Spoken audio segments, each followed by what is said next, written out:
Morning, students. In our last class, we were discussing the earthquake, right? earthquake के बारे में हमने एक short discussion देखा था. Now, we are going to start with our next topic, that is what causes an earthquake. What are the reasons जिनके कारण ये जो earthquakes हैं वो आते हैं, उसके बारे में हम यहाँ पे डिस्कशन करेंगे. My grandmother told me that the earth is balanced on the horn of bull, and when the bull shifted to the other horn, an earthquake take place. How could it be true? आपने सुना होगा जो पुराने समय में इस तरीके की जो बातें बोली जाती थी कि हमारी जो अर्थ है वो एक बुल के हॉर्न पर बसी हुई है, और जब बुल हमारी अर्थ को एक हॉर्न से दूसरी हॉर्न की तरफ शिफ्ट करता है तो अर्थक्वेक्स जो हैं वो आते हैं, right. In ancient times people did not know the true cause of the earthquakes. पहले के समय में लोगों को अर्थक्वेक के कारण का अर्थक्वेक के पीछे जो एक्चुअल रीज़न है वो नहीं पता हुआ करता था. There ideas were therefore expressed in mythical stories such as the one told by whose grandmother. चूँकि उनको इसके पीछे का एक्चुअल रीज़न नहीं पता था, इसीलिए वो इस तरीके की माइथोलॉजिकल बातें कहते थे और इस तरीके की अलग अलग स्टोरीज़ बनाते थे. Similar myths were prevalent in other parts of the world. और इस तरीके की बहुत सारी मिथ जो हैं, इस तरीके की बहुत सारी स्टोरीज़ जो हैं वो अलग अलग वर्ल्ड के अलग अलग हिस्सों में प्रचलित हैं. What could cause disturbance inside the earth. हमको पता है कि अर्थक्वेक जो हैं वो क्यों आते हैं, क्योंकि अर्थ की क्रस्ट में किसी तरीके का डिस्टर्बेंस होता है और उस डिस्टर्बेंस के कारण जो अर्थक्वेक्स हैं वो आते हैं. अब क्वेश्चन ये रेज होता है कि क्यों इस तरीके के डिस्टर्बेंस होते हैं जिनके कारण जो अर्थक्वेक्स हैं वो आते हैं. Now we know that the tremor are the caused by the disturbance deep down inside the uppermost layer of the earth called crust. आपको पता है अगर हम हमारी अर्थ का डायसेक्शन करें तो हम ये देखेंगे कि हमारी अर्थ में 3 मेजर पार्ट्स हैं, क्रस्ट, मेंटल और कोर. अब कोर में भी 2 पार्ट्स, आउटर कोर और इनर कोर. जो क्रस्ट होता है वो आउटर मोस्ट पार्ट होता है, उसके अंदर का पार्ट मेंटल, ये वाला पार्ट जो है that is called the outer core, और सबसे अंदर का जो पार्ट है उसको हम बोलते हैं inner core. This is basically the structure of our earth. Is the outermost layer of the earth is not in one piece. जो हमारी अर्थ की आउटर मोस्ट लेयर है वो एक सिंगल पीस में तो है नहीं, इट इज़ फ्रेगमेंटेड. वो बहुत सारे टुकड़ों से मिलकर बनी है. Each fragment is called a plate, और हर एक फ्रेगमेंट को हम क्या बोलते हैं, प्लेट बोलते हैं. These plates are in continental motion, continual motion. और ये जो प्लेट्स हैं वो कंटिन्यूअसली मोशन में हैं, वो कंटिन्यूअसली अपनी प्लेस से डिस्प्लेस हो रही हैं और मूव कर रही हैं. When they brush past one another और a plate goes under another due to the collision, they cause disturbance in the earth's crust. और चूंकि ये जो प्लेट्स हैं वो दो सब मोशन में हैं, तो जब इनके बीच में कोलिजन्स होते हैं, जब ये एक दूसरे से टकराती हैं, तो उसके कारण हमारी अर्थ की क्रस्ट जो है उसमें डिस्टर्बेंस प्रोड्यूस होता है, और उसी डिस्टर्बेंस के कारण जो ये अर्थक्वेक्स हैं वो आते हैं. It is this disturbance that shows up as an earthquake on the surface of the earth. और इन्हीं डिस्टर्बेंस के कारण ये जो अर्थक्वेक्स हैं वो हमको देखने को मिलते हैं. इस तरीके से हमको कोलिजन्स देखने को मिलते हैं अर्थ की जो क्रस्ट के डिफरेंट प्लेट्स हैं उनके बीच में. If scientists know so much about the earthquakes, can they also predict when and where the next one will strike? अगर साइंटिस्ट को इतना सब नॉलेज है अर्थक्वेक्स के बारे में, तो क्या वो ये प्रिडिक्ट कर सकते हैं कि अगला अर्थक्वेक कहाँ पे आने वाला है और उसका इम्पैक्ट कितना ज़्यादा होने वाला है. So although we know for sure what causes an earthquake, it is not yet possible to predict when and where the next earthquake might occur. हालांकि हम इतना कुछ जानते हैं अर्थक्वेक्स के बारे में, अर्थक्वेक्स के रीज़न के बारे में, लेकिन अभी भी हमारे लिए ये पॉसिबल नहीं है कि हम अर्थक्वेक के पीछे का रीज़न जो है उसको आइडेंटिफाई कर पाएँ या हम ये बता पाएँ कि अगला अर्थक्वेक कब और कहाँ आने वाला है। I read somewhere that underground explosions could also occur tremors. आपने कहीं सुना या पढ़ा भी होगा कि अंडरग्राउंड एक्सप्लोजन्स होते हैं, मतलब कि ग्राउंड के अंदर कुछ एक्सप्लोजन्स होते हैं और उन एक्सप्लोजन्स के कारण ये जो अर्थक्वेक हैं वो आते हैं। So tremors on the earth can also be the caused when the volcanoes erupt or a meteor hits the earth or an underground nuclear explosion.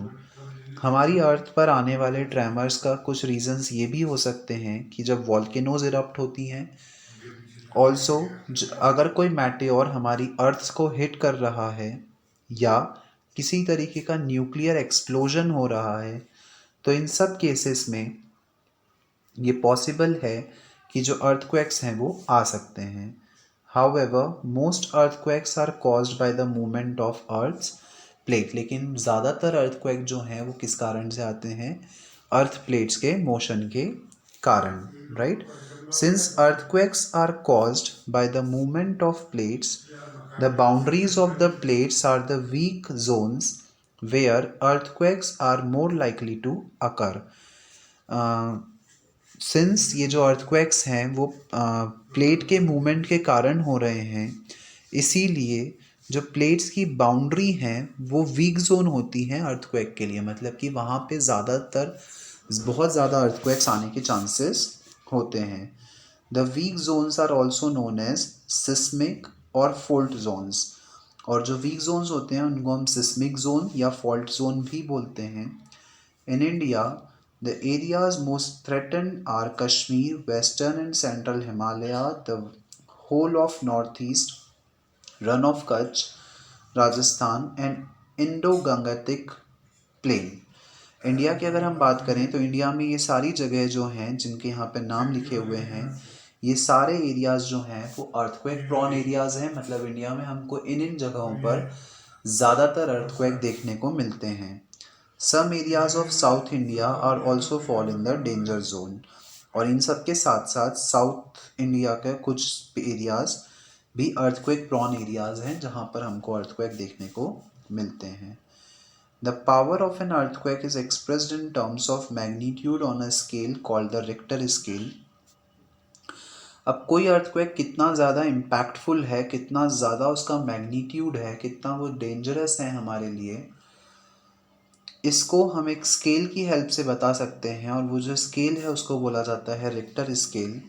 Really destructive earthquakes have magnitude higher than 7 on the Richter scale, और जो बहुत ज़्यादा destructive earthquakes होते हैं उनका magnitude 7 से ज़्यादा होता है रिक्टर स्केल पर।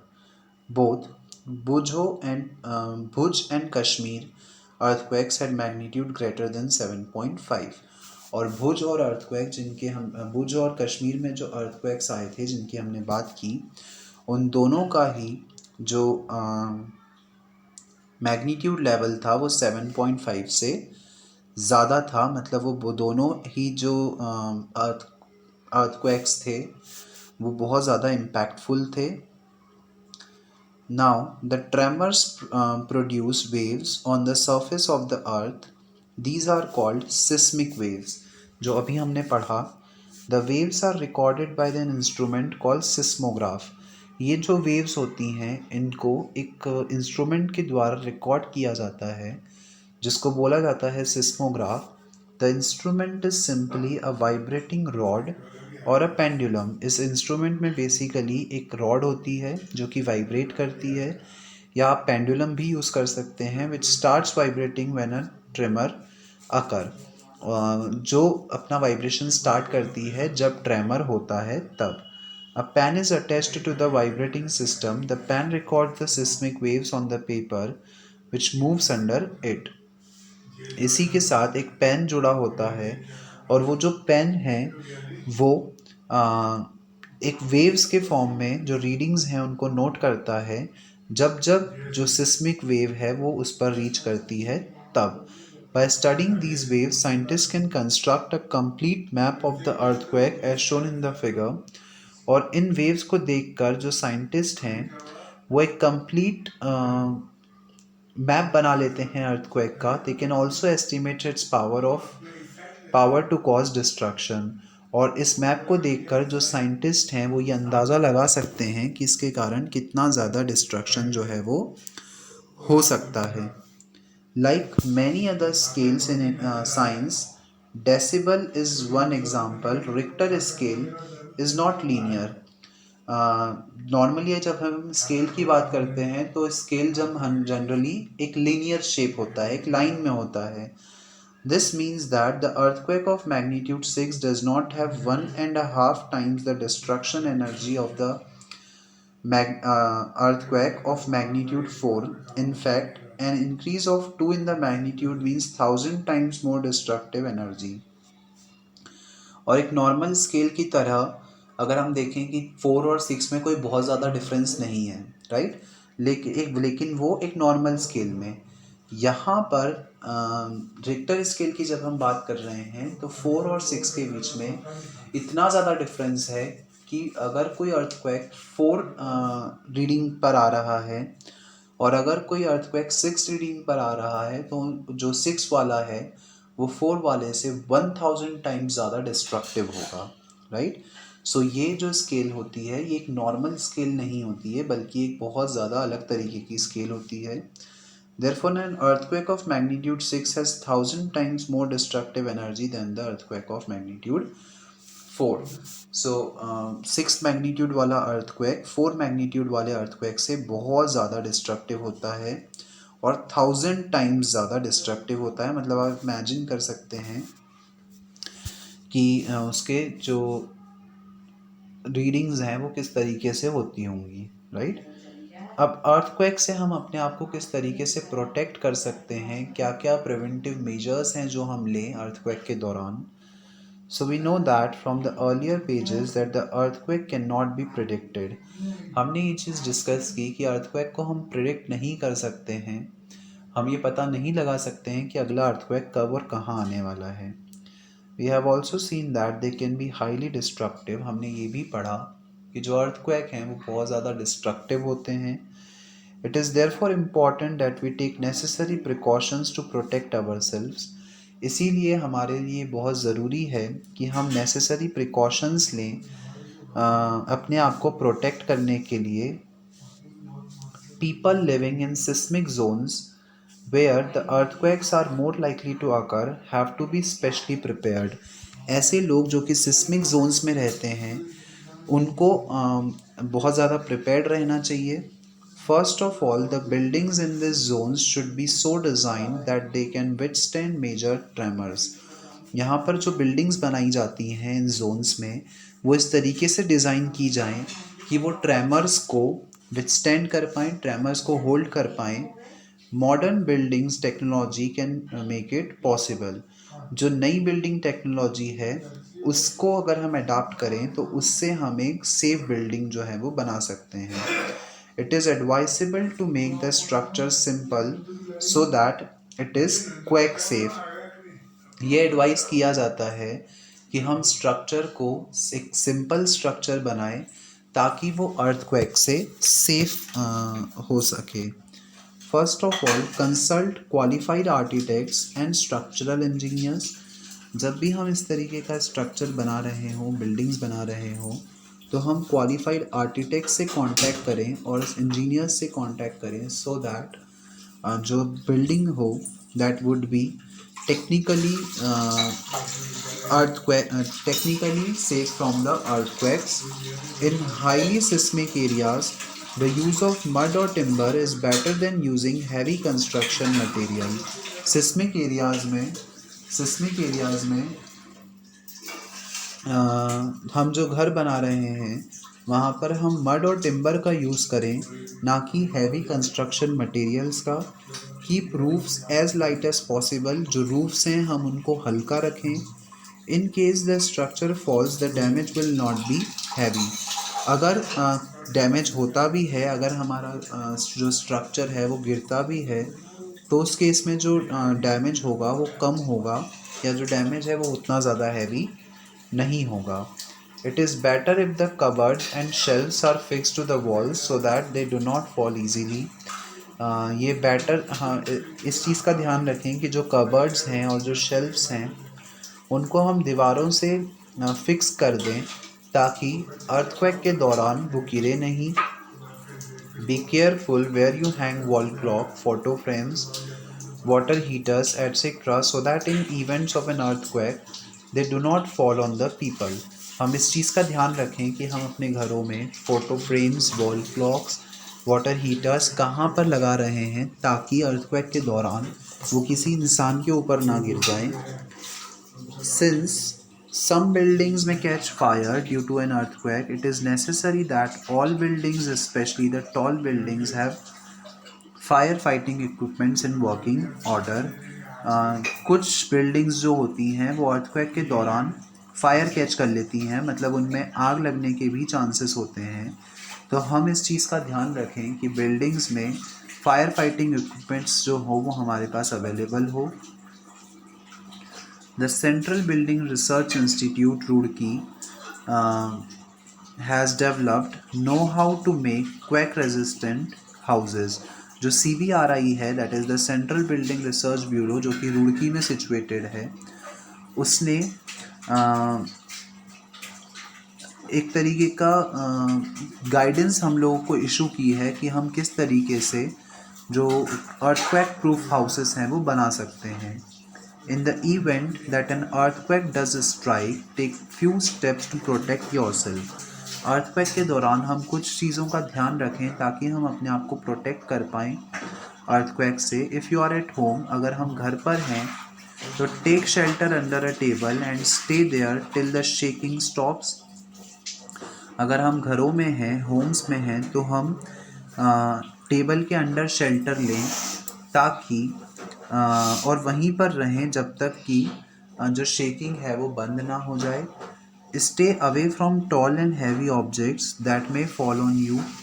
जो टॉल और हैवी ऑब्जेक्ट्स हैं वो हम उनसे दूर रहें ताकि वो हम पर ना गिर जाएं. If you are in bed, do not get up, protect your head with pillow. अगर हम बेड पर हैं तो हम उठे नहीं और अपने हेड को पिलो से कवर कर लें. इफ़ यू आर आउटडोर, अगर हम घर से बाहर हैं तो फाइंड अ क्लियर स्पॉट, हम एक खाली जगह ढूंढें. अवे फ्रॉम द बिल्डिंग, जहाँ पे आसपास में बिल्डिंग ना हो, ट्री ना हो, पावर लाइंस ना हो, और हम ग्राउंड पर लेट जाएं.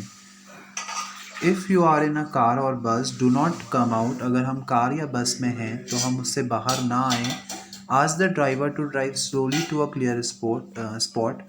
जो ड्राइवर हैं हम उससे ये कहें कि एक खाली जगह पर हम कार को ले जाएं.